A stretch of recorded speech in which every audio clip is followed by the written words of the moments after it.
Round one, fight. You have been chosen to defend the realm of Earth in a tournament called Mortal Kombat. Welcome to another episode of the Does It Hold Up podcast. I'm Adam. And I'm Emily. And today we are traveling all the way back to 1995, August 18th. That's the day this movie came out. Good old summer blockbuster. Yeah, it absolutely was a summer blockbuster. That's the best part about it. This movie was huge when it came out. And of course, the movie we're talking about is the first good movie based on a video game, and that's 1995's Mortal Kombat. Normally, this is where I'll ask you about your experience with the movie, but you had never seen this movie before now. No, never. Embarrassing for you. Well, this was one of those, I'm not a big gore person, and I knew the video game to be horrendously gory. So I was always away from this movie being like, nah, it's just going to be crazy. PG-13, they can't get away with the gore. But instead of talking about the movie, let's talk about the video game that this is based on. Have you played Mortal Kombat at all? Any of them? There's I think 13 now. I've played it. I've never actually played the main quest thing that you do. I've only ever played it with friends as just a generic fighter game. So I feel like I was missing out a little bit. You were 100% missing out. I owned the very first Mortal Kombat on the Super Nintendo Entertainment System. Probably the best system that has ever existed.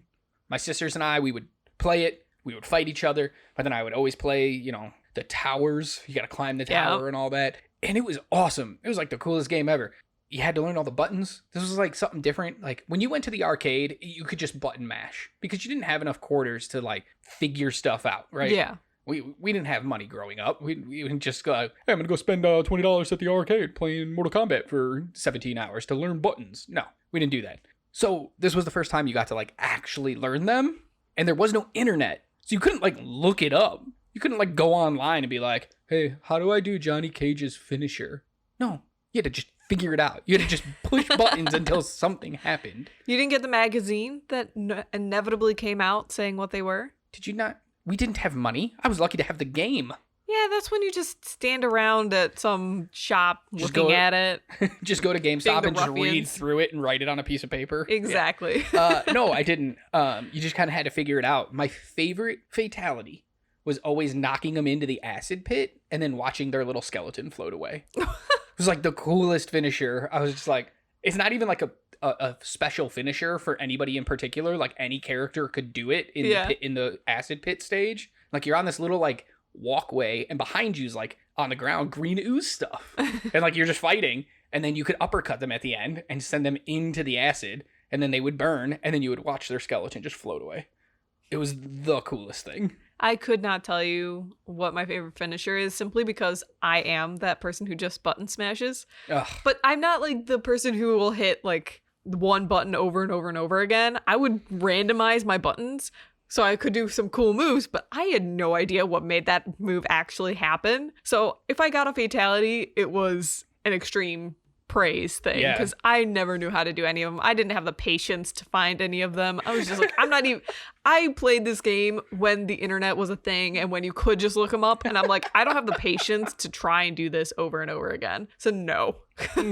Oh, I did have a lot of friends who were really into doing the fatalities and trying to get every single one of them. So I did get to see a whole bunch of them, but I never did them myself. Oh, you should have. They're so much fun. And then the newer games, they made it so easy. It used to be a 6-button, back, forward, up, down, B, A, and then you do a finisher. Now it's 2 buttons because they try to make it accessible for people, which I kind of enjoy because sometimes I just want to I just want to see what the fatality looks like. I don't really care. I was gonna say, I think that's the only time I've ever been able to hit a fatality, when it was just bolt the triggers at one time. Easy stuff.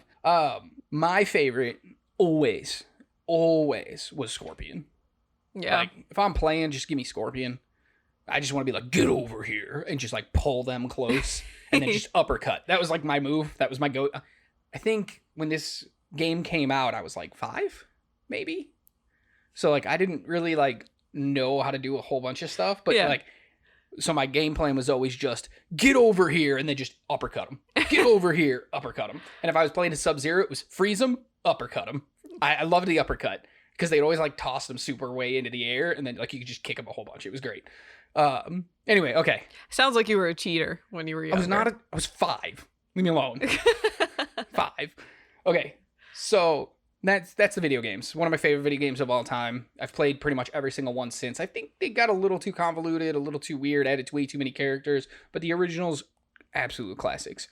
Let's get into the actual movie itself now. Yes. But we had to talk about the video games because this is based entirely on a video game. Mm-hmm. So if you don't know the video game, the movie's going to be lost on you. For the most part, yeah. It's still a cool story. You can still obviously understand what's happening, but you're not going to get the little references. So this movie is... I don't know. I don't know how to explain this movie. It is about a group of warriors, Sonya Blade, Johnny Cage, and Liu Kang, who are recruited to participate in a tournament called Mortal Kombat. And if they lose, the Outworld will come and take over Earth, basically. Talk about pressure. Yeah, but they don't even really know that. They're just going to like show off. So Johnny Cage is going because he wants to prove he's a good martial artist. Yeah. Because he's an actor who's been in some really bad movies and everybody's like, oh, he's fake. He can't actually fight. So he wants to go prove himself. Sonya, she's a cop, and her partner was killed by a man named Kano, who's going to be in the tournament, so she follows him there so she can get her revenge. And then Liu Kang is the only one who actually understands what the tournament is. Yeah. But he's not even going to win the tournament. He's going because the bad guy, Shang Tsung, killed his brother. Talk about a villain who's pissing off all the wrong people. Right? Like, nobody's going for like the actual, we need to save Earth. No, they're all going for their own personal thing. Oh, yeah. And it's funny. But they are all gathered together, kind of, and overseen by Raiden, who is like the lightning god. Freaking awesome. The lightning god of humor. The lightning god of humor. Yeah, he's so funny. And then they have to go fight a bunch of people, including Shang Tsung, who's the bad guy. I want to talk about the actors and stuff first, because I think this movie did a really good job of casting. Really good job. So that's a premise of the movie. And then there's just a bunch of fighting that happens. And Roger Ebert may not always be the biggest fan of fighty movies. Mm-hmm. So what did he say about this one in particular? So he didn't review this one for his site, but they did cover it on Siskel and Ebert at the Movies. One of my favorite shows. He actually didn't get to talk a lot about it. Siskel was like really on for this movie. He enjoyed this movie a lot, but he at one point asked Ebert to admit that he liked it better than he thought. And Ebert's quote was, "Well, since I thought I was going to have a very bad time, it would be almost true no matter what I thought." He didn't care for it that much. He thought it was too dark, actually too dark. And all he could think about was all the kids coming out of it thinking it should have been more violent because the video game is more violent. So he didn't have much to say about it. All right. Well, okay. We don't have a rating from him. Interesting. What about our current ratings? Yeah. What do those sit at? The Rotten Tomato critic score has it at a 45% on only 44 reviews. Okay. So not a lot of people reviewed that one. Yep. But a lot of audience did. And they actually have it at a 57%. Okay. Still rotten, but not nearly as bad as I thought it was going to be. I thought it was going to be just tanked. I thought it was like going to be a 10. I actually had that thing. I was like, it's going to be in like that 10 range. Yeah. That's not bad. I like that. Good job, audience, this time. You kind of got it right. Kind of. So, it's funny. Ebert didn't even bother reviewing it for his website. Yeah. They covered it in like a quick 2-minute segment on At the Movies. I don't remember if they gave it 2 thumbs up. I know Siskel gave it a thumbs up. I don't think Ebert did. Ebert did not. Yeah, I didn't think so. But audiences absolutely adored this movie. Okay. So here's the box office for this movie back in 1995. The average ticket price was $4.35. It had a budget of $20 million, estimated. Domestically, it brought in $70,433,227. It's pretty good for 95. Yeah. Pretty good. Internationally, it took in another $51.7 million for a grand worldwide total of $122.1 million. It's not bad. This is a movie based on a video game that most parents wouldn't even let their kids play because it was too violent. Like, there was talk of like Congress over here in the US, because we do dumb stuff over here, we're like trying to ban this game because it was just way too violent and it was going to corrupt the children. Yeah. And then they made a movie about it, and the movie made all the money. It's insane. Insane. It was the number 15 movie in 1995 in the box office. It was the 15th ranked movie. Now, adjusted for inflation at $9.17 means this movie would have made, in 2022, $148,474,799. That's a healthy number. Yeah, for a healthy number. video game movie. Absolutely. And adjusted for inflation, where it would rank in 2022, it actually moves up the ranking. One spot. It would land at number 14 in 2022 with roughly 148.5 million. It would have fallen just below Uncharted by $100,000 only. Uncharted made 148.6 million.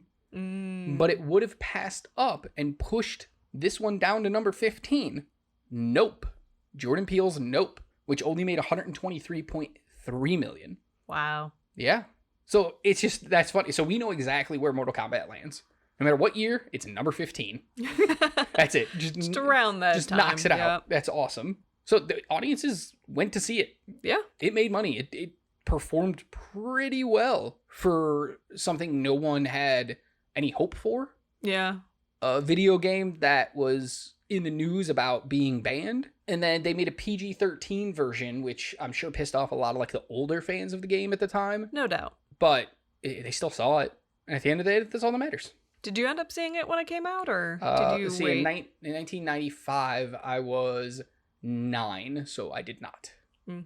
I ended up watching it home video probably 1997. When the second movie came out, Mortal Kombat Annihilation, 1997, I think I watched that one first, or like knew that one was coming out, so I begged my mom to let me see the first one. And then I finally got to see it. So it was like 2 years past when it came out. But at that point, I was 11, cool, 10 or 11, something like that. Like, let's watch it. Let's go. Yeah. So, no, I didn't get to see this one in theaters. Disappointing. Yeah. Lame. All right, so before we get into the movie itself, I do want to talk about the cast in this one. Because I think they're a big part of this movie when you're basing it off of characters that exist. Yeah. You know, you can't just be like, hey, you know what? Liu Kang is now a 65-year-old white man from Alabama.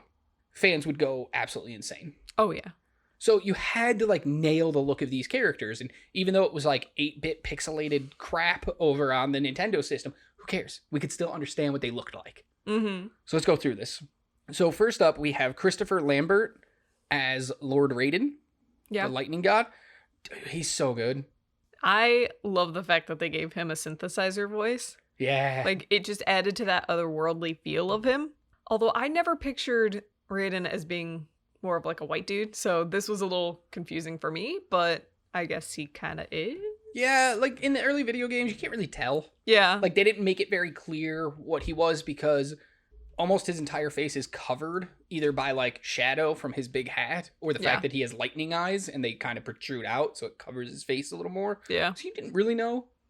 And Christopher Lambert, like, he's great. He was in like Highlander and stuff. Like, he was a big name at the time. He was the most expensive actor on the entire movie. Like, most of the budget probably went to him. Yeah. So you need that. You need that name recognition. And yeah, I think he crushed it as Raiden.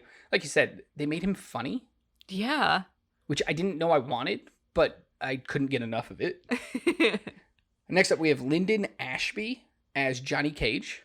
Mwah. Chef kiss right there. He was the perfect Johnny Cage. Like, he came across as that wannabe A-list actor who just wasn't quite there, but in his own mind, he was the bee's knees, as they say.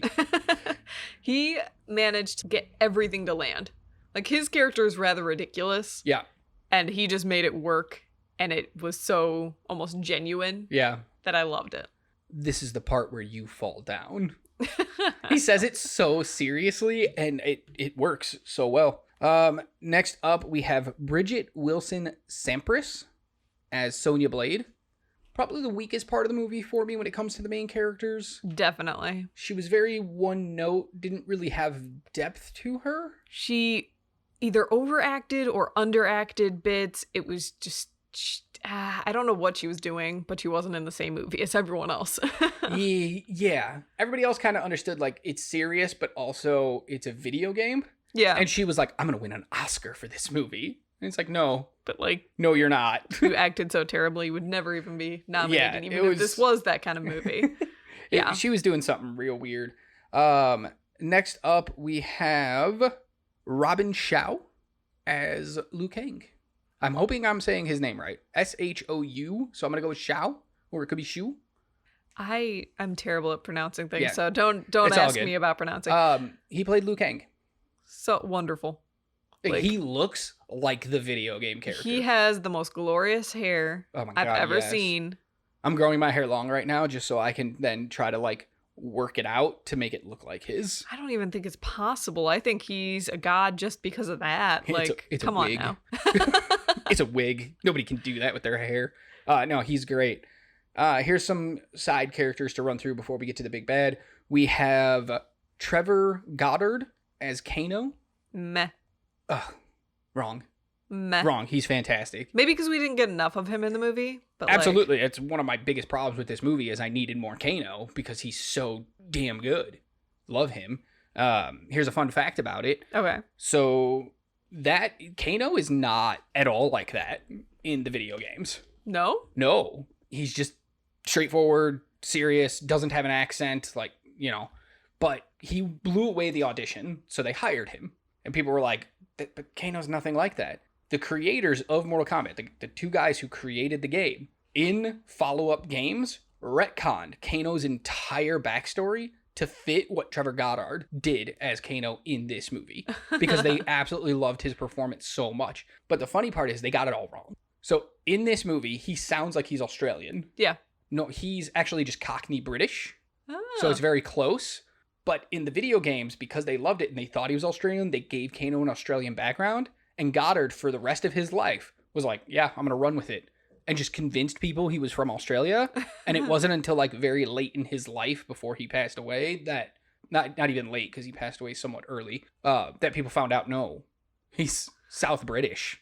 Like, he's Cockney. What? I was going to say, I think it also made them think it was Australian because of the way he was dressed. Maybe. Like, he had that prototypical Australian look. Like, I'm in the outback. Yeah. I'm hunting for dingoes. Yeah, it was...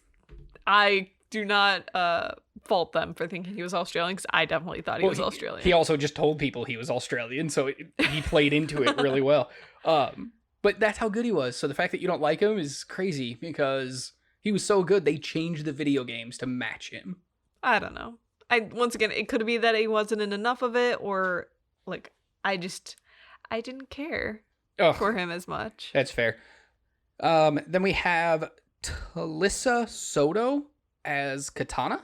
Yeah. Whatever. She exists. She is very pretty. She is very pretty. That's about it. I think that's how she got the role, because she can't act. Yeah. Her character was boring as hell. Yep. She looked good in tight clothing. There you go. And she can't fight for crap. Yeah. It looked real bad. Yeah. Real bad. And then the last one I want to talk about is Kari Hiroyuki Tagawa, who is Shang Tsung, the ultimate bad guy. So good. Dude, so good. He is so menacing. MVP of the movie? Is he the best part of this movie? Is he the best actor in this movie? The one that nails his character the most? I don't know. Ooh. I really like Johnny Cage in this one. I like Liu Kang. Yes. I thought he was fantastically done. Like, they are almost a three-way tie for me. Okay. On just, they are so perfect. Exactly how I pictured them to be if they were live action. Shang Tsung in the video games was actually much, much older. But this guy was just so good that they were like, just hire him. We don't care. We don't care that he's younger. You eat souls, so there's the potential to be older, but, like, it's rejuvenating. And the video games went and changed him to younger as time went on anyway, so it doesn't matter. Again, they retconned the game based on this movie. All right. Great cast, though. Oh, yeah. Surprisingly good. Yeah. Other than Bridget Wilson-Sampras, like, throw her out. Get somebody else. There were some other names thrown around, like some bigger names, like Christina Applegate. Sure. You have no idea who that is? No. She was Kelly on Married with Children. She was in Don't Tell Mom the Babysitter's Dead. She was in the new No. movie Bad Moms. I know you saw that. I did, but I could not place which one is her. She's the blonde that runs the PTA that Mila Kunis goes up against. Okay. That's great. She was like in the running. In fact, Bridget couldn't do the movie at first.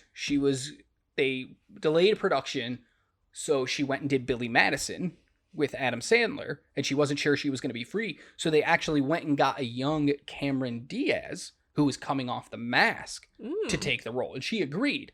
Ended up breaking her wrist during pre-production when she was like training and all that stuff, so she couldn't do it. Ugh. And then by the time they figured that all out, Bridget was available, happy Billy Madison was done, so she came and took the role back. Ugh. I would love to see it with Cameron Diaz. Yeah. She goes on to be like the biggest actress in the world in the late 90s, early 2000s. Her in this movie, I don't know if it would have been a black mark on her record or if it would have been like people absolutely freaking loved it. Yeah. But I would absolutely want to see it. Let's talk about the movie. Yes. First thing I want to mention, Okay. the soundtrack. Yes, I actually put it as the like bumping opening credits because that song was on everyone's like gym workout mix for years.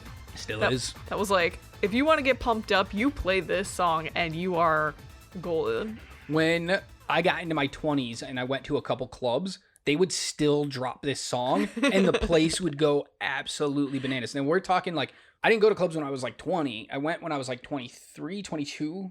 So we're talking about like 2008. It's 13 years later. Clubs are still bumping this song and people are losing their minds to it. I mean, it's 2023 and I lost my mind to it just listening to it the several times it's played. Oh, yeah. I just don't go to clubs anymore, but I'm pretty sure they still play it. Maybe. I think, yeah. Okay, if they don't play it, if they drop it, the whole place would erupt. Potentially. I don't know if it's the same phenom as it would be for our generation as for younger generations. Well, they're dumb. I mean, true. Shut up, younger generation. Know your place. Love this music. No, it's a great like soundtrack beginning to end is just awesome. The actual Mortal Kombat theme that just recurs a whole bunch throughout this movie just always gives you that sense of like, hell yeah, here we go. Yep. Something's coming. Time to get pumped. Yep. Absolutely love it. It's actually the first soundtrack that was entirely consistent of EDM. They had to go to some like really remote record producing company because none of the big ones like Sony or TriStar, like any of those big ones, wanted to do it because they wanted to use people like Janet Jackson and people who were like famous at the time. Like they wanted to use big names. And filmmakers were like, no, like this has got to be dance music. Like it's all electronic dance music, period. Well, yeah, it's got to be high energy, high action. So they went to like some rinky-dink place that had put them on the map for making this because this album ended up going platinum, which is just absolutely insane.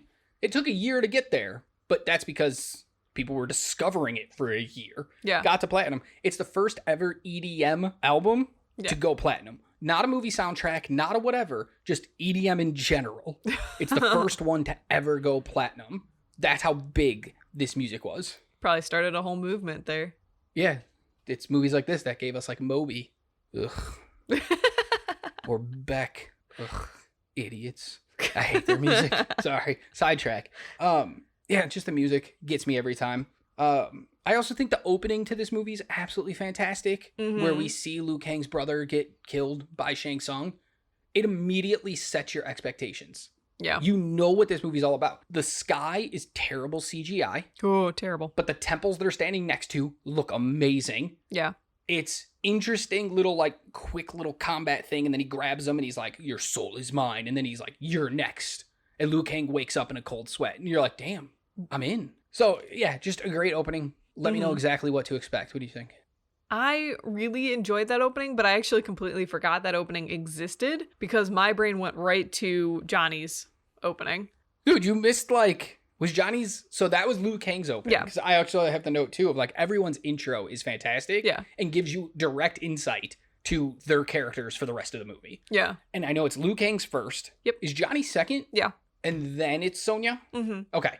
Yeah, Johnny's is awesome. Oh, I absolutely love the fact of like it being a reveal that Johnny's in a movie. Like it's all super cinematic, like they're fighting like realistically, and then he has his line of this is the part where you fall down, and it's revealed that he's on a movie set, and I'm like, that's so good. It feels like a cutscene from one of the games. Yes, like, yes, 100%.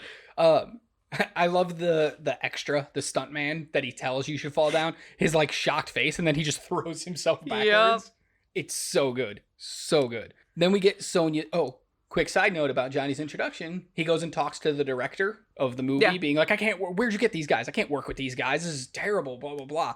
And the director looks like Steven Spielberg. Yeah. Because it's 100% modeled off Spielberg, who was supposed to cameo in this movie as the director, because apparently Steven Spielberg is a massive fan of the Mortal Kombat games. Why hasn't he made one yet? Not the game, because the movie. He would never get him an Oscar, and that's what he's chasing. Ugh. But he's apparently a massive fan, so he was asked and completely committed to it. But then other obligations, his schedule didn't open up, so he laughed hysterically when he found out that they parodied him as a director, and that's just amazing. You're Oscar-winning director Steven Spielberg, and you're laughing at this weird video game movie because you think it's just stellar. That's basically just calling you a wimp, being like, if you leave, I'll be ruined. Yeah. I'll go back to directing Traffic. Yeah. What a great line. And then we get Sonya's opening, and she is hunting down Kano through a nightclub. So we get some more good dance music here. And she's just like beating people with her gun. Like she's just walking through the crowd, just hitting them with the butt of her gun. I'm like, you know how much damage you are causing to these people? You're knocking people out left and right. Yeah, that's a lawsuit waiting to happen. Like, you're a law enforcement official. Like, you should be more restrained than that. You should probably have been pulled off this case. Feels a little personal. Yeah, a little too much. Like, no. Yeah. Or she's completely outside the law at this point and is just hunting him down. That's not something we want to show for our law enforcement officials. No, I'm cool with it. So she's hunting him down. She thinks she's going to get a hold of him, but he gets away. And at the same time we're getting introduced to these people, we also get introduced to Shang Tsung, the bad guy. Because when Johnny's done yelling at his director, he sees an old man sitting like in his chair on set. And it's like a friend of his, I guess. Somebody he's known for a really long time. Is it his agent? I thought it was his agent, but I don't remember if he says who it is. He just, the way they interact, you know they know each other. Yeah. And the old man's like, hey, you want to prove you're a real fighter? Check out this tournament that's going to happen. He hands him like this old ass scroll. And in my head, I'm like, why are you not questioning why it's on a scroll?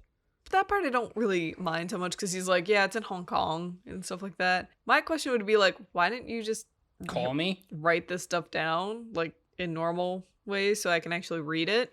Yeah. Because that's what I'm saying. Why is it? He never questions that it's on an ancient scroll. Yeah. Nobody uses scrolls anymore. Yeah, no, but if this is like this crazy tournament thing, like that could have a real aesthetic to go for. You know. Weird. But then the old man walks away after Johnny's convinced to join this tournament, and he morphs into Shang Tsung. And it's a really cool effect, I think. It's done pretty well. What do you mean? You like it or you don't like it? Both. No, you can't have both. Because the actual effect is really cool, but the little sparklies they do around him to like cover the edit is just like, No, you're wrong. It's awesome. It's awesome. It's actually really cool because normally when you do like a shape-shifting thing, you see them like head to toe shape-shift, or you see their features more for... Yeah. No, this one, like, it's almost like he's wearing a suit that then burns away as he's walking, because it's just like this trail of sparkly fire stuff comes off of him as he morphs. Yeah. And I was like, that's so cool. Blew my mind the first time I ever watched the movie. I was like, damn, that's so cool. It was him all along. And then Shang Tsung is also at the nightclub where Sonya is, telling Kano, who she's hunting, hey, get on this boat, come to the tournament. I guarantee you'll get your hands on her because she'll follow you wherever you go. So like he's a little manipulative mastermind here. I honestly thought Kano was working for him, and the whole reason he killed her partner was to get her on in this tournament. Maybe. Could have done it in probably other ways. Didn't have to go there, but maybe. I mean, it was a way to make sure she was going to get there, but I don't know. That's the feel I got from it. I could be totally mistaken. Yeah. Then we jump back to Liu Kang after we get to introduce everybody. And he's at the temple where his brother was killed by Shang Tsung. Yeah. And he's yelling at all the monks that he used to be a part of about, like, how'd you let my brother die? And they're like, because your brother was preparing for the Mortal Kombat tournament. And Liu Kang's like, I don't believe in that tournament. How do you guys ever believe in this bullshit? Blah, blah, blah. And then it cuts to him standing in front of all the monks saying, I'm going to be the representative in the tournament. Dude, you just were saying how you don't believe the tournament's real. What happened? He was told that the guy who killed his brother was going to be there. Yeah, but come on. You don't think the tournament's real? But Well, then all he of a sudden... might not think that the tournament is real in the aspect of it will decide Earth's fate. Yeah, I don't know. But he might think the actual, like, fighting tournament is real. And then Raiden shows up. Yeah. Just because he can, because it's Christopher Lambert. Just do whatever you want. And these are the people that actually know he exists. Yeah, they, like, worship him, and they're like, oh, Lord Raiden, and they all bow to him. Yeah. Except for Liu Kang, who's like, I will kill you because you let my brother die. So he, like, runs at him, and Raiden just one-handed flips him. Yep. It's so good. But, like, not in a way that I expected of, like, overly showing that this is some powerful being, because that's the same flip that tons of martial art movies do. It's like one of the first flips you ever learn. It's like, if an attacker's coming at you, you sidestep, you use their momentum, and you flip them. Yeah. Yeah. So I was like, you could have done something a little bit more there, but he shows off the lightning eyes, and then it's like, oh, okay, so you are a super being. Yeah. So yeah. Yeah, and Liu Kang kind of backs down at that moment. He's like, ooh, oh, you real. are real. Then we get to the dock, and they're all going to get on this old dragon ship to go to this thing, and nobody questions it. Yeah. Nobody looks at it and is like, what the hell is this? On a visibly noticeable set. So you can definitely tell that's like... Listen, you watch your mouth over there, because my next note is, I absolutely love all of the set design here. It is gorgeous. It is so cool. It is real locations. It's not just, hey, stand in front of a green screen and we're going to put some stuff there. Yeah. Like, they built stuff. They allowed that stuff to exist. Well, maybe they needed to make a better matte painting for the background. Maybe you need to watch your mouth when it's 1995. Hey, I'm looking at it through the scope of 2023. But you say that every time, but you have to take both into consideration. You have to take into consideration it's 1995 and what's it like in 2023. But you always go just to the 2023 one. So I have to fight you on it. Mm-hmm. Mortal Kombat. Fight. Let them fight. Oh, wait, that's the wrong movie. It's Godzilla. So yeah, they get on the boat and they go, and here's where the story actually picks up, and we get into Mortal Kombat, because they get to the island and now they just have to fight. Well, they get the gist of the fact that this is fighting for the world on the ship, because they meet Sub-Zero and Scorpion, and they see their like crazy powers, and they're like, oh my god, oh, this is actually real. This other world is trying to take us over. Okay. But this is one of the things that kind of makes me chuckle a little bit. It's like, okay, I've never obviously been in those kind of shoes. I've never seen someone call ice out of thin air. So I don't know. But they seem to go with this super quickly, where it's like, oh, we're just going to go for a fighting tournament, to, oh, we're fighting for the fate of Earth. Well, that's in like split second. No, it's not. I mean, yes, it's a split second, but they also understand because Raiden shows up, and Raiden like comes into this little area of the boat that they're all in and blasts. He turns himself into lightning and blasts into both Scorpion and Sub-Zero, and then forms in front of them from lightning.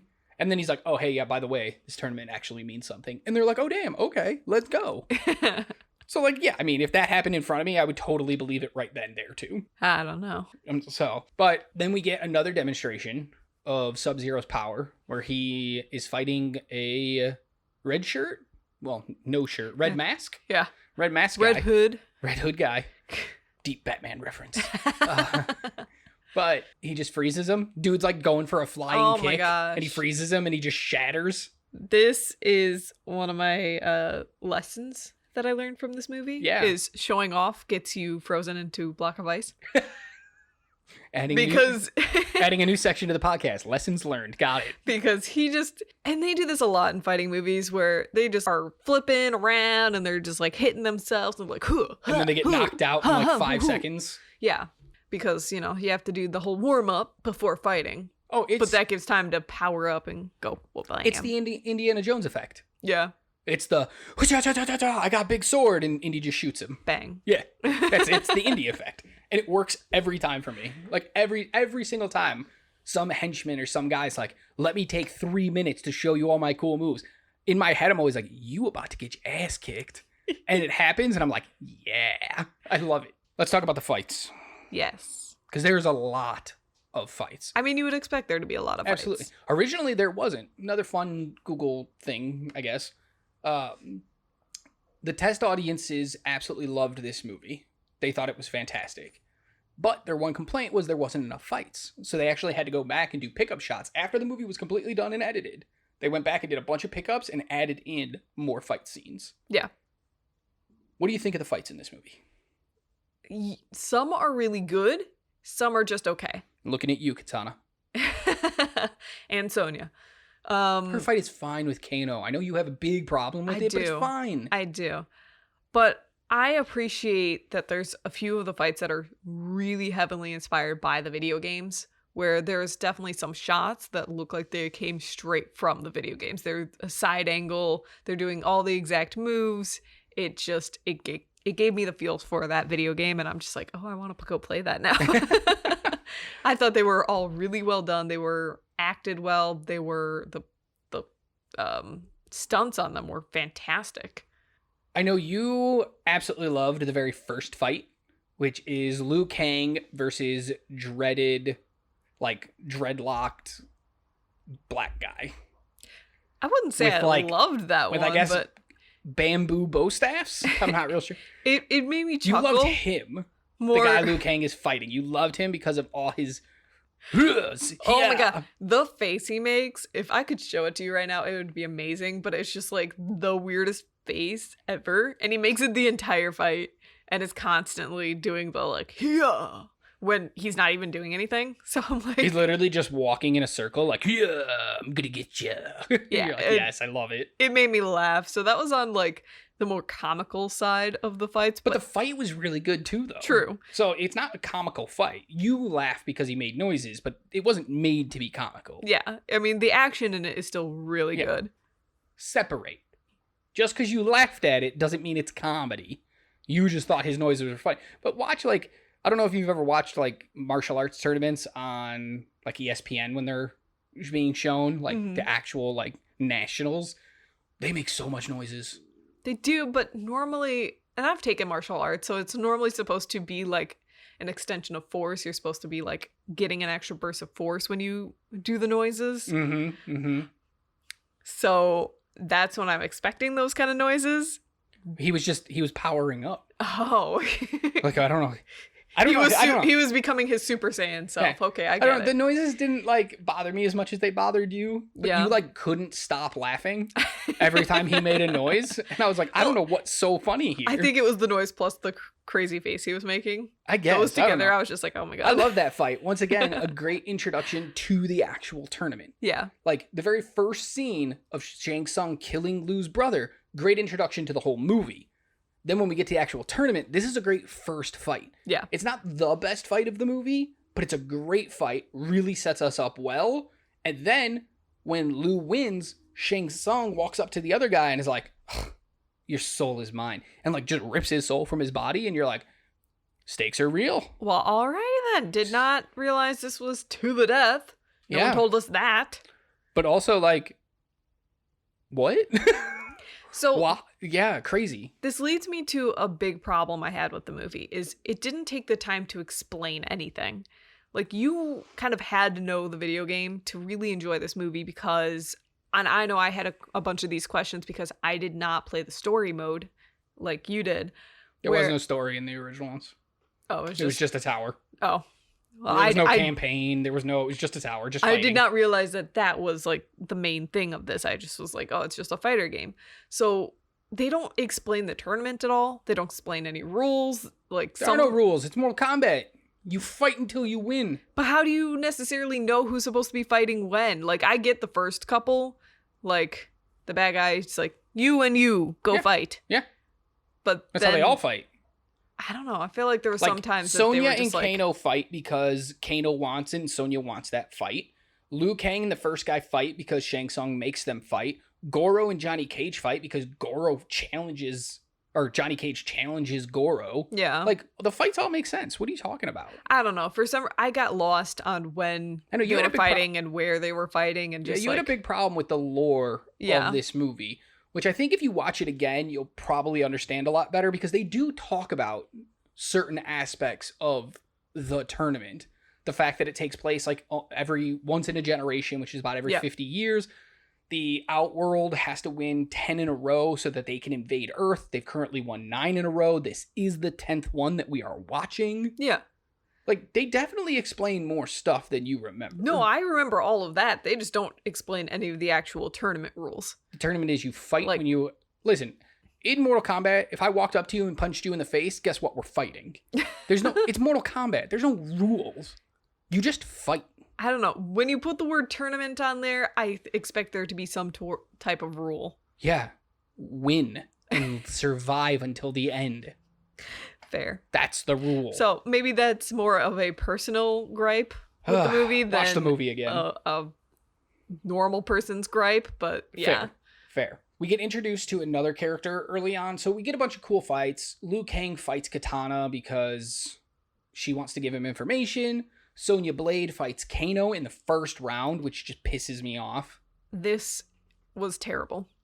Like, probably why I don't like Kano that much. He kind of goes out really easily, and it's just like, nobody ever said he was a good fighter.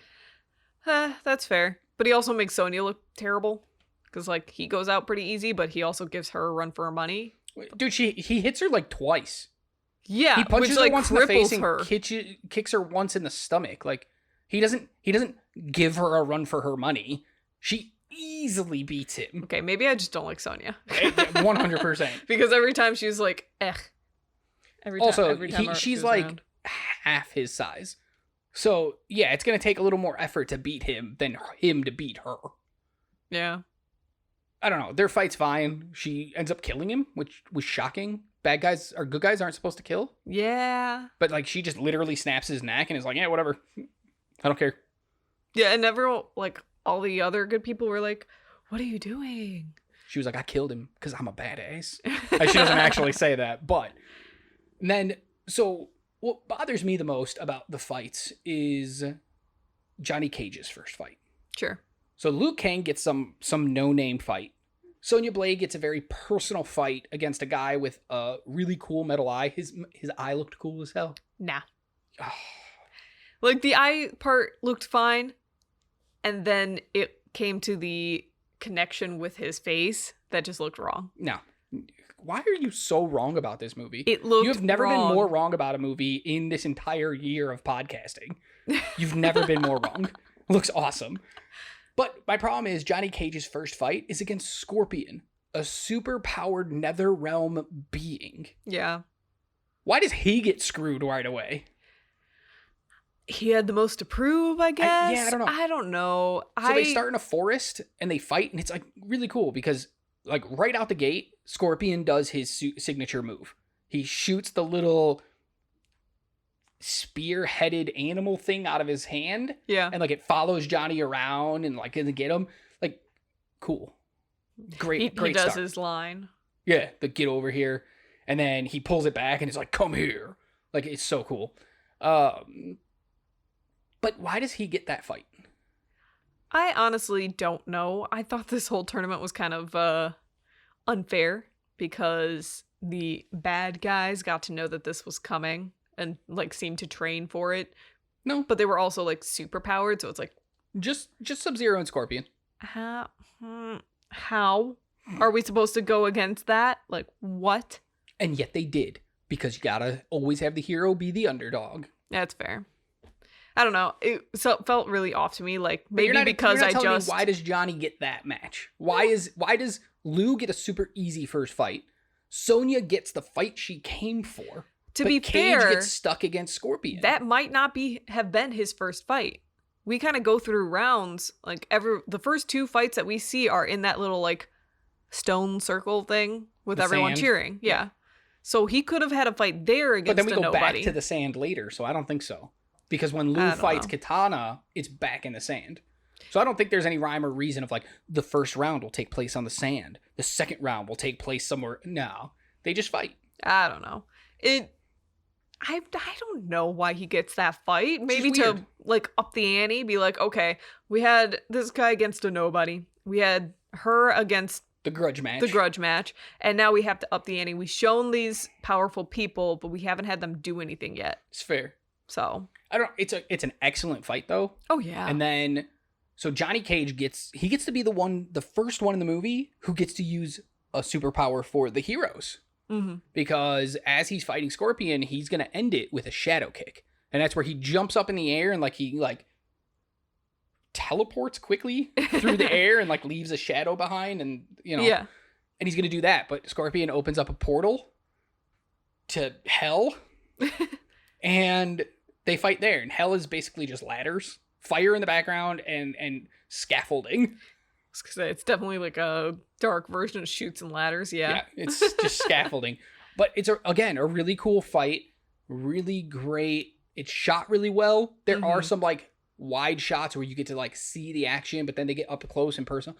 It's not John Wick type of good, but it's not shaky cam Jason Bourne type bad either. And it's also not even MCU levels of like, we have to cut every 2 seconds to show action. No, they allowed them to actually fight. And it was very interesting to watch. It's what happens when you have the people in the movie actually know martial arts in some way and can do it all, instead of hiring an actor and then always having to put a stuntman in. Yeah. You let the people do what they do.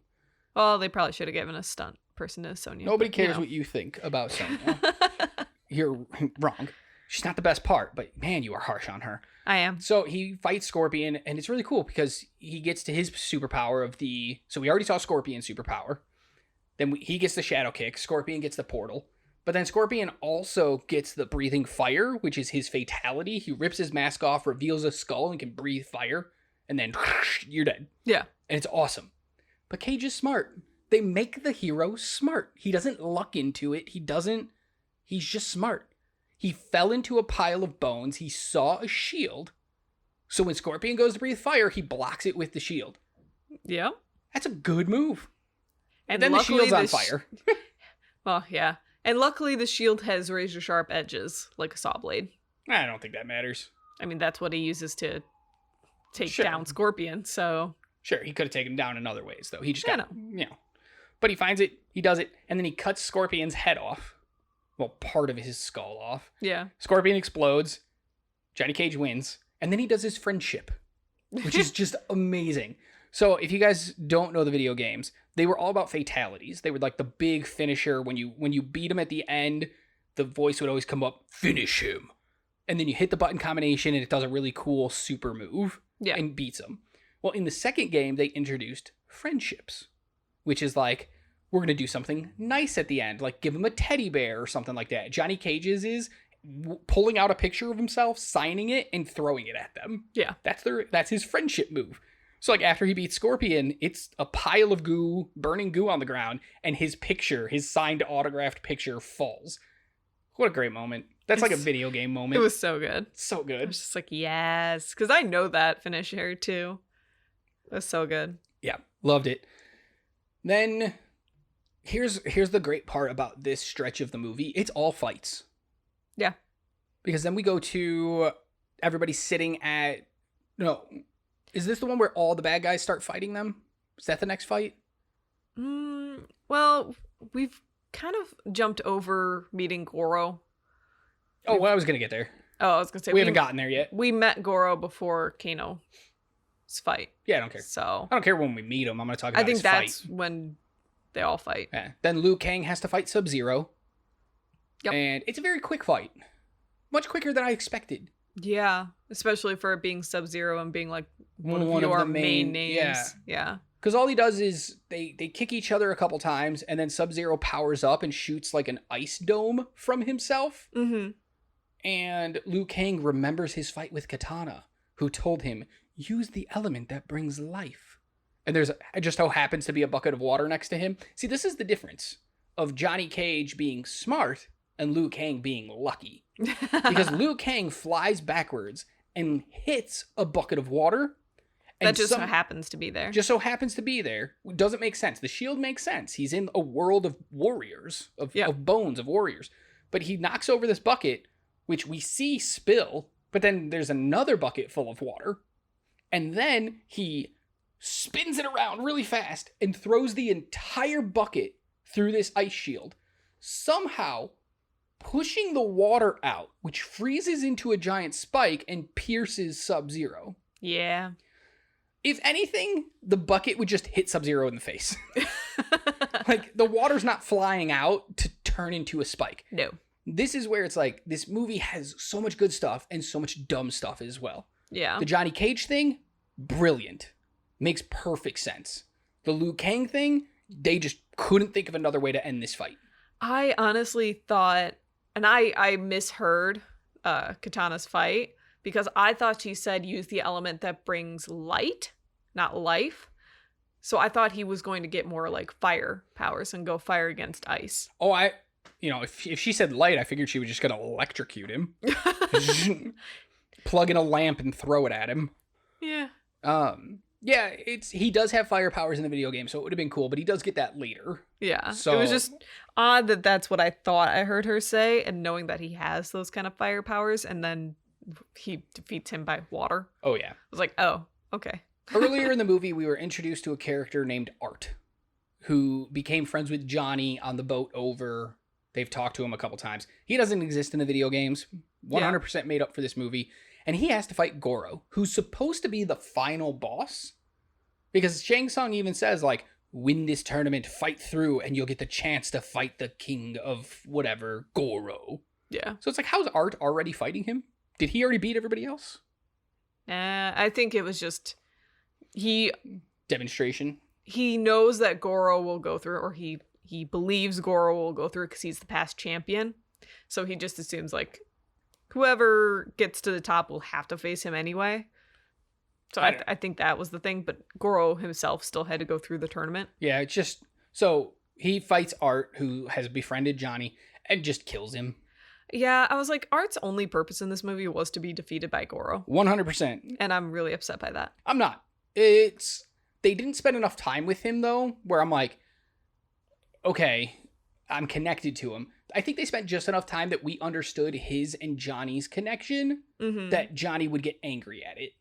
Yeah. So Goro kills Art, and Johnny gets real angry. Then we have a little soft spot moment of Johnny and Sonya talking, because Johnny's been hitting on Sonya this whole time. She wants nothing to do with him, because she's there for one reason and one reason only. But of course she already did that, so... Yeah, so I don't know what her deal is anymore. But they have a great heart-to-heart, where he's, like, clearly upset, and he's going to do something irrational.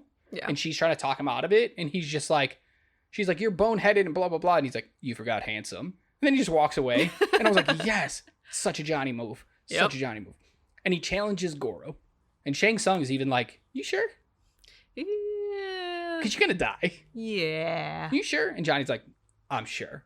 And then this is like one of my favorite fights in the whole thing, even though it's not really a fight.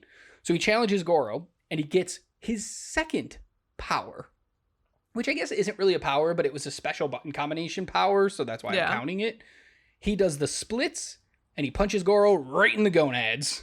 Just boom, right there. Yep. Goro's face in that moment is just fantastic as he's spinning around, this four-armed giant.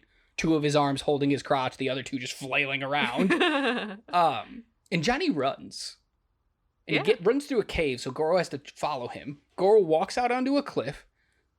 You hear Johnny give this great line, because earlier Goro took his sunglasses and just, well, right in the beginning of this fight, takes them, just smashes them, throws them on the ground. You get this wonderful line of Johnny's like, those are $500 glasses, you asshole. And he just kicks him. And Goro stumbles over to the edge, and he's holding on because he's falling. And Johnny just leans over, and he's like, hey, this is the part where you fall down. And Goro slips and just plummets to his death. What a great callback, right? Oh, so good. What'd you think of that? I really enjoyed that whole sequence. My biggest problem was Goro just looking ridiculous for me.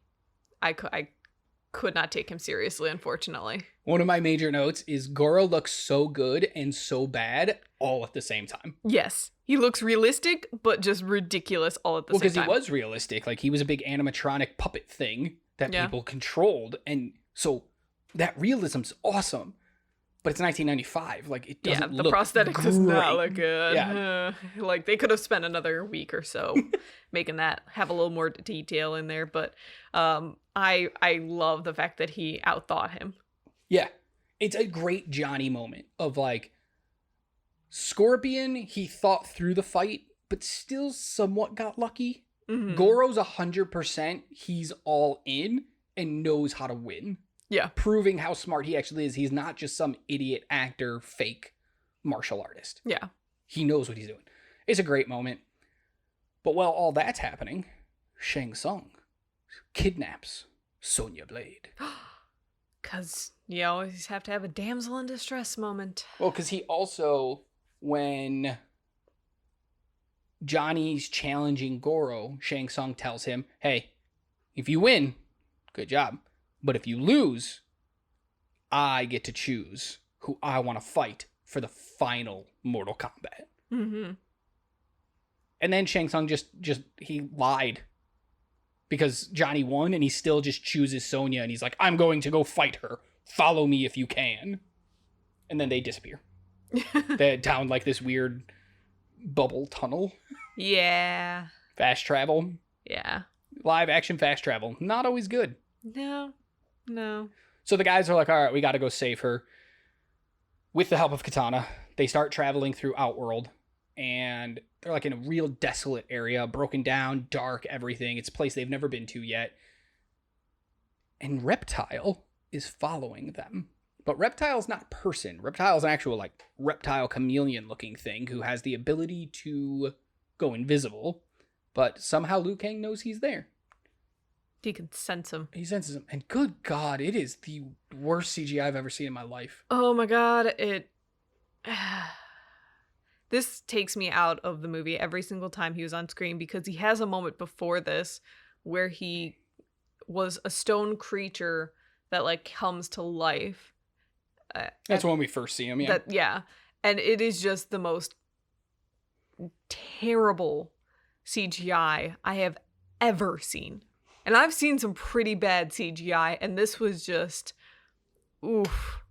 You're not even, like, an animated movie inside of a live action movie.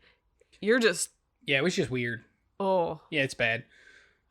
But it does lead to something really cool, because Liu Kang grabs him and, like, kicks him and throws him, and he lands inside of a broken statue, but takes over that statue and becomes a real ninja. Yeah. Who's then going to fight Liu Kang. And they have a badass fight. It is pretty awesome. It is, like, top notch, not a lot of cuts, wide angles, really fighting, moves are cool. It geographically makes sense. I was gonna say, I think this is another one of those that really felt like the video game. Yes. Where it was like, they let it go, that side angle view for a good portion of the time, and they just let them fight. Yeah. And it was so cool. And this is where Liu Kang gets his first special ability, because he gets the gravity-defying bicycle kick, where he jumps up in the air, flies towards the person, and just kicks them like 15 times before coming back to the ground. Which is just insane. Yeah, but it also feels like very old school kung fu movie. Oh yeah, wire work is just fantastic. Yeah. Fun little side note here, this fight wasn't in the original movie. In fact, this fight and the second half of the Scorpion fight in Hell weren't part of the original movie. These two were added in once the test audience said they wanted more fights. And who choreographed these? Robin Shao, who played Liu Kang. And he used to be a Hong Kong stuntman working with, like, Jackie Chan and all that stuff on those movies. And he loved wire work, so he used it. Whereas in the rest of the fights, the choreographer didn't use it. So we got more grounded fights, but, like, it's a video game. Give me some kind of those big, huge moves thing. And so that's why these, like, to me, they always felt disconnected. They were completely different style fights compared to the fights we were watching. Like, Kano versus Sonya Blade is a very just gritty, grounded fight. Yeah. Punch, punch, kick, kick, snap your neck. Yeah.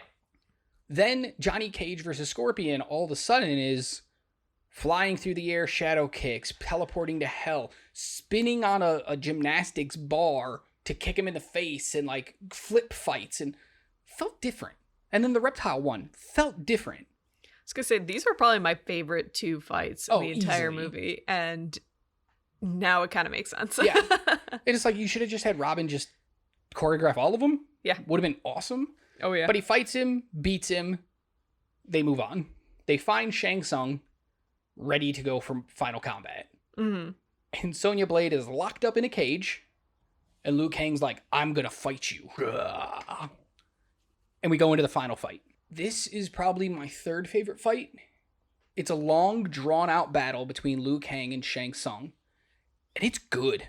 Shang Tsung takes his whole coat off, and it's like, oh, you thought I was a 50-year-old man? Nope, I'm jacked to hell. Yeah. And it's freaking awesome.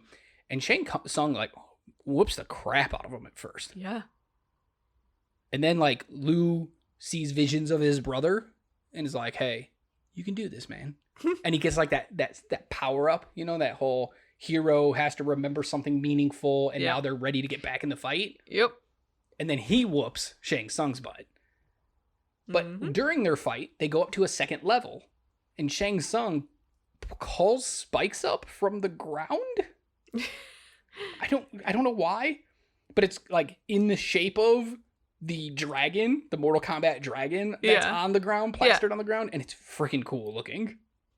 You know, very cinematic and just Deadly. very towards a video game where it's like, oh, some of this area of the field is now much more dangerous. Yeah, he hit the right button combination for a pit fatality. Yes. And it's awesome.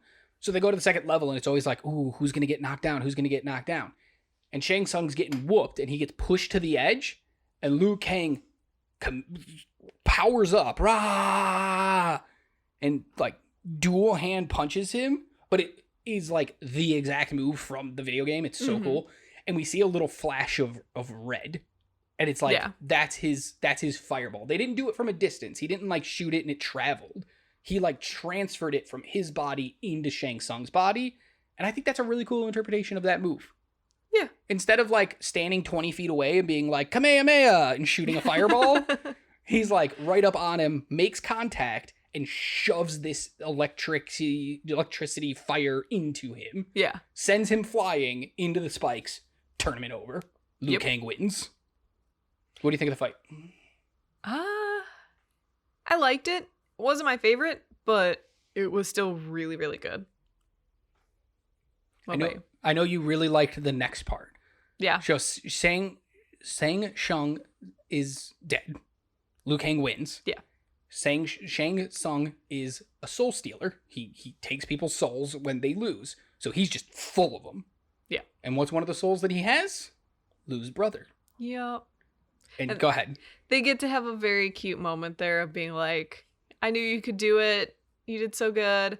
And I will see you soon. Not soon, but like, I will see you later. Yeah. As the souls are escaping Sung's body, Liu's brother comes out and like approaches him, and they go into this little like talking world thing, and they have a whole conversation. He gets to be corporeal for like 2 minutes. Yeah.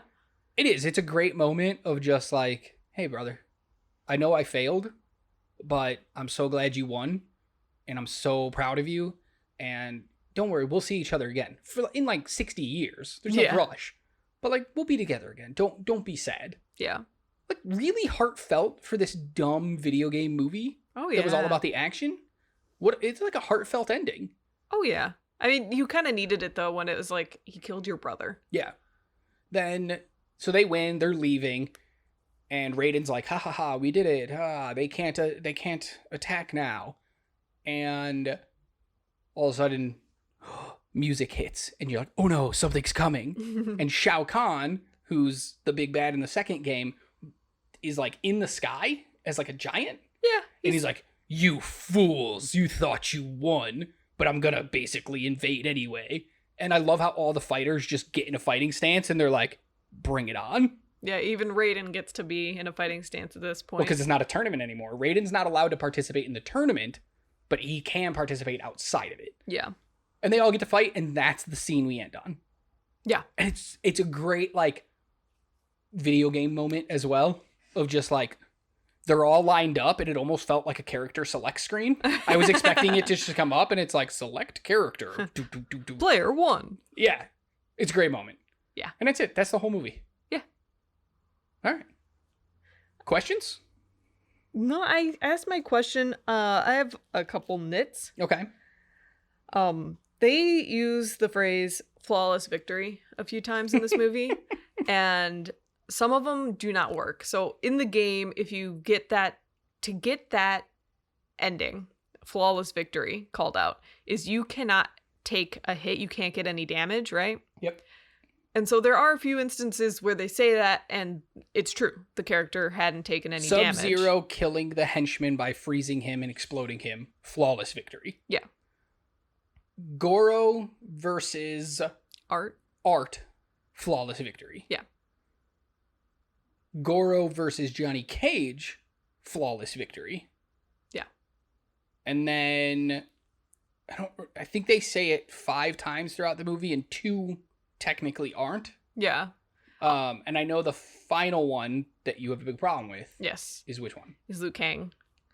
He physically says it. Yeah. After killing the other guy, he's like, flawless victory. And it's like, honey, you were getting your ass whooped. But let me tell you, I'm gonna fix this nit right here. Okay. In the video game, there's always 2 rounds. And you can get a flawless victory both rounds, or one or the other round. Mm-hmm. So to me, that final fight was 2 rounds. The first round, Liu Kang gets whooped. Yeah. The second round, after he sees his brother, has that whole flashback, has everything, gets the power up, he doesn't get hit. Mm. And he beats Shang Tsung. So technically, his round 2 was a flawless victory. Now, that's video game rules. In the real world, he definitely got hit. Yeah. But that might be why the writers thought they could add that in there. That's fair. And my other nit is Raiden is a little too much of a jokester. Okay. In my mind. He's supposed to be like this grand deity, but every time he comes, and this could be like, it made me laugh, but he always had the like flash of lightning, the roll of thunder whenever he came, and then his immediate reaction was like to joke around. Yeah, but he has some really great serious moments as well. Mm-hmm. So like, was he a little too jokey? Maybe. But when it needed him to be serious, he got serious. It's fair. One of my nits is, so in the video games, Raiden isn't like immune to being a part of the tournament. Like, you can play as Raiden. Yeah. Raiden can be one of the CPUs you fight against. Like, he's part of the tower. Why is he sidelined in this movie? Whose idea was it to be like, you know what? He can't participate. What the? They did that in the most recent one too. Yeah. Where they're just like, he's the head person, so you can't play him. Yeah, I don't like that. My other one is, how do the monks that Liu Kang used to be a part of know anything about Mortal Kombat? Nobody else seems to know about it. Yeah, but they know about it. I guess it's just because, number one, they worship Raiden, and I feel like they're the ones who kept that knowledge continuing. Yeah. I don't know. It seems like they were able to prepare people for this fight when no one else could get prepared for this fight. And Yeah. It just made very little sense. Very little sense. Hot take? I do have one. Yeah. Yeah. This is a better Mortal Kombat movie than 2021's. Well, yeah, it used actual people from the video game. They didn't make up a character named Cole and make us follow him. And they actually had a tournament. They didn't just have a random fight. My hot take is Liu Kang was probably the worst person to follow. I can see that. He's not interesting to me. His brother dying is interesting and him going for revenge, but that's very much just Sonya's story as well. Yeah. Kano killed my partner and I'm going for revenge. It's not a great story. He was never my favorite character in the games, and I don't think he's a very bland character. I don't think he was the best to follow. It's fair. I don't know who I would follow. I don't know either, But honestly. maybe add in somebody else. I don't know. Yeah.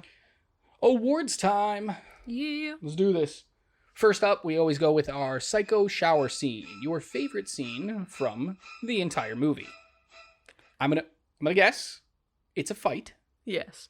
Which one is it? Johnny v. Scorpion. Johnny v. Scorpion. All right. I love this fight. I love how they get from place to place, all the nods that they bring in from the video games. It's just, that is the fight I wanted to see in a Mortal Kombat movie.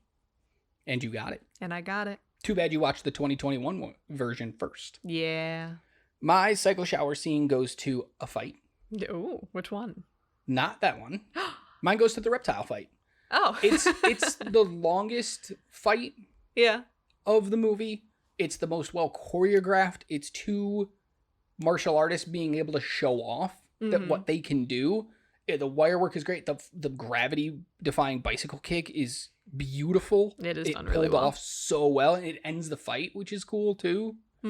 Like, just so much good stuff in there. I love the part where he gets kicked and he jumps onto the spinning rock thingy and like comes around, spins, and kicks Reptile in the face. Yep.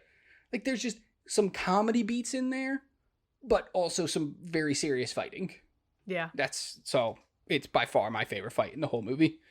Next up is the life finds a way. award for your favorite line in the entire movie.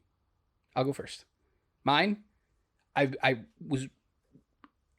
will still to this day, it is one of my favorite lines in anything ever, and it's just Scorpion's "Get over here!" It is so good. And they went and got the actor who did the voice in the video game so that it would match. It's so good. It's used perfectly. Yep. When he's fighting, it's the first thing he says, because I'm going to tell you, every time I played a Scorpion, it's the first move I do. If I am playing a Scorpion, the minute it says fight, I'm hitting that button combination, which I think was forward, back, B, and you could shoot that thing out. It was my first move every time. Remind me never to play Mortal Kombat with you. Well, now you know my first move if I'm Scorpion. Just jump. Okay, Just got it. jump or block and you're good. But it's just such a great, iconic moment. And then getting the actual line from the video game. Mwah. Loved it. So good. Mine is Flawless victory. Which one? more specifically the Liu Kang one at the end? No, the Sub-Zero one right at the beginning, the first one we get, because it is the precise flawless victory. Yeah. So good. So good. We said so good like 18 times in this pod already. Another great line that was my runner-up is, "Your soul is mine." Pretty much anything Shang Tsung says throughout the whole, just chalk it up, put it on the board. It's gonna be in the running for best line read, because dude was just magnificent. He was on point. Yeah. He understood the assignment. Next up is the Han Shopkirk Award for what you think held up the worst from the movie. The CGI. It has to be Nothing in particular? Because some of the CGI was pretty good. lizards. Or not lizards. His name's Reptile. Reptile. And it would look fantastic. Mwah. Like, nothing stood out where I was like, that takes me out. Oh, that looks awful. Yep. Oh, my 10-year-old cousin could make that better. Like, nothing stood out like that until Reptile hit. And I was like, huh, I think I drew him when I was 4. Yeah. Last award is the Paul Rudd Award for what holds up the best from this movie. I'll go first. Okay. It's Johnny Cage. It's Johnny Cage. He completely embodies the entire character. Lyndon Ashby, like, this was peak Ashby. I don't know if he ever got as big as he did doing that movie. And he wasn't in the second one. Aw. Well, he is. He just dies right away. Well, no, I don't. Yeah, don't watch the second one. Okay. Just never watch the second one. Ever. There's no need. He's just like, he's ripped right from the video game, especially having played every Mortal Kombat. Like, when I play a Mortal Kombat game in 2023 and Johnny Cage is on my thing, I just think of this guy. Yeah. I don't care who's voicing him, who's going. I just think of this character. So, yeah. For me, the Paul Rudd Award goes to the overall casting. they got so much of it just perfectly right. And what they didn't get right was just like the most minuscule thing that is more of a nitpick than anything else. Yeah. So I think they just hit... But who's the best? Oh, Johnny Cage. Who's second best? Who's the bad guy? Yeah. Shang Tsung. Yeah. Who's the third best? Liu Kang. Ooh, Raiden. Who's the fourth best? Raiden. Ooh, Liu Kang. Who's the fifth best? Kano. Yeah. Who's the sixth best? Katana. Art. Just keep going. Who's the 27th best? Dreadlock guy. Yeah. Nah, he's higher than that. Yeah, no, they were fantastic casting. Yeah. Like A+. It gave me the feel of the video game. 100%. Those how are they the did. characters come to life. Yeah. Yeah. All right, final decision time. All right. Go for it. Okay. I went into this movie kind of in the same way that Ebert went into this movie of I expected absolutely nothing from it. So I was pleasantly surprised when I got to watch it, and it was a lot of fun. I will actually say that this movie holds up. Despite the CGI, which it was really close with that CGI. The fights are fun. They touched upon so much that makes those video games great, and they did it justice in this movie. For those reasons, I think it holds up. All right. I think this might be, until we got Sonic, the Sonic movie, this might have been the best movie ever made based on a video game. And that's including Super Mario Brothers, that's including Lara Croft, that's including Hitman, Resident Evil, everything. House of the Dead, DOA, Doom. This might still, to this day, be the best one. And if it's not the best, it's in the top 3 best video game movies of all time. It didn't make all that money for fun. Yeah. In 2022, it still wouldn't have been just outside the top 10 for fun. So if you are a fan of Mortal Kombat and you were disappointed in the 2021 version, this is the movie for you. Yeah. This is the video game you've wanted to see come to life forever. Somebody out there on Reddit or wherever, YouTube, wherever, somebody make a updated CGI version of this, please. Like, take this exact movie and just fix the CGI and re-release it, and you'll still make all the money. Yeah. So it's 100% this movie holds up. Bump the soundtrack. If you're listening to this pod right now, soon as we're done and you hear our music hit, just flip over, put on the soundtrack, bump that theme song. Heck yes. Do it, because you know you're going to love it. You're going to be in your car and you're going to be like, yes, this is so good. And then you're going to go home and watch the movie because this movie holds up. Yeah. It just does. Get out of here, reptile. All right, guys, you know where you can find us over on YouTube or Instagram, TikTok, Facebook, Twitter, all that good stuff. Click the link in the description on this podcast to find us. We put out new fun content all the time. We appreciate every single one of you listening. We wouldn't be here doing it without knowing you guys are out there. Yeah. Hope you guys enjoy this. But also come hit us up on Twitter and let us know what movies you guys want to see us cover. Or if you think Mortal Kombat does hold up. If it doesn't, we can still be friends. It's okay. It'll be a tight friendship, a little I'll keep you at arm's length for a while until you prove yourself. But no, it's all good. Everybody's got their own great opinions about this. In the meantime, all I ask every time, keep watching movies. Bye.